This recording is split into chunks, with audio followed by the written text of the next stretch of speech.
श्री स्वामी समर्थ मंडळी. तर फेसबुकवरच्या युट्यूबवाल्या मंडळीला खूप खूप धन्यवाद. तुम्ही मला सपोर्ट केल्याबद्दल आणि तुम्हाला अजून माझी माहिती ऐकण्याबद्दल. मला खरंच तुमचे कमेंट खूप आवडले. अगदी मनापासून मी तुमची काय बोलत ना आभारी आहे. तर चला, तर मी म्हणते थोडं फ्लॅशबॅक मध्ये जाऊया, म्हणजे थोडं बचपन मध्ये जाऊया. बाबूंनी डाळू नाही करतोय पोरगा.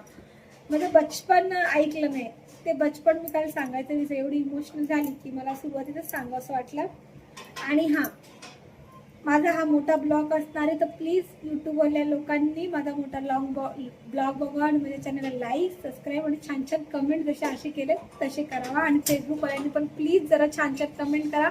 आणि मी जे काय बोलते ते पहिले नीट ऐका, माझी पूर्ण स्टोरी ऐका आणि मग तुम्ही मला वाईट बोलते तरी चालेल, मी तुम्हाला काहीच बोलणार नाही. आधी पहिले ऐका, माझं स्ट्रगल ऐका. सगळ्याच बायका तशा नसतात, सगळ्याच तशा नसतात. काही लोक परिस्थितीला बघून अशा होतात, हा समजून घ्या तुम्ही. आणि सगळ्याच बायका तर साजूक तुपातल्या पण नाही ज्या मला अशा कमेंट करतात. आणि माझी खरंच यूट्यूब फॅमिली खूप छान आहे, त्यांची कमेंट बघा जरा माझ्या फेसबुक फॅमिलीने. तर हा ब्लॉग मोठा होणार आहे, तर तुम्ही प्लीज लॉंग ब्लॉग बघा. मला बोलता येत नाही, समजून घ्या. तर लहानपण असं होतं, जेव्हा झाली ना माझ्या आईने मला फेकून दिली होती.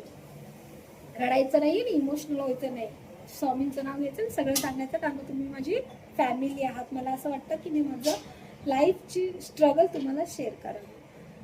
लहानपणी माझ्या आईने मला कचऱ्याच्या डब्यात फेकून दिली होती. तर माझे मामा, माझे काका, त्यांनी लाय शेवरुडी असते ना ती चारून चारून मला जिवंत ठेवली. म्हणजे हा आज जिवंत आहे. मग ते माझ्या मामांनी, काकांनी माझ्या आईला समजून, काका मी 4 पोरी होतो, आईला 5 पोरी होत्या, एक वारली आणि एक भाऊ होता.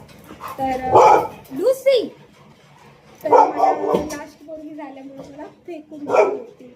मग परत उचलली आईने, माया केली, लाड केला आणि मोठी पण केली. त्याच्यामुळे हँडिकॅप पण झाले, आईने लक्ष नाही दिले. पप्पा पण मी लहान असताना 1 वर्षाच्या असताना पप्पा वारले. आईवर खूप मोठी जिम्मेदारी पडली, 4 पोरी कशा सांभाळायच्या. आणि माझ्या पप्पांना पण वाईफ होत्या, त्यांची एवढी मोठी फॅमिली होती. म्हणजे सावत्र आईची पण फॅमिली, 3 पोरं, 1 मुलगी, म्हणजे 5 पोरं.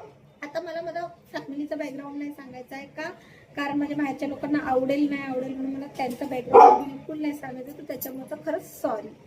तर माझं सांगते, तर माझ्या आईने मला बोलली होती, तू शिक बाळा. काय जळवलं रे, शिक बेटा तू शिक. पण माझं शिकण्यात बिलकुल लक्ष नव्हतं. अशी होती, अभ्यासाकडे लक्ष नव्हतं, काय नाही. मी शिकली ना. आईने प्रयत्न केला मला शिकवायचा, खूप फोर्स केला, पण नाही. सगळ्या बहिणींची लग्न झाली. जसं माझं लग्न कमी वयात झालं तसं सगळ्या बहिणी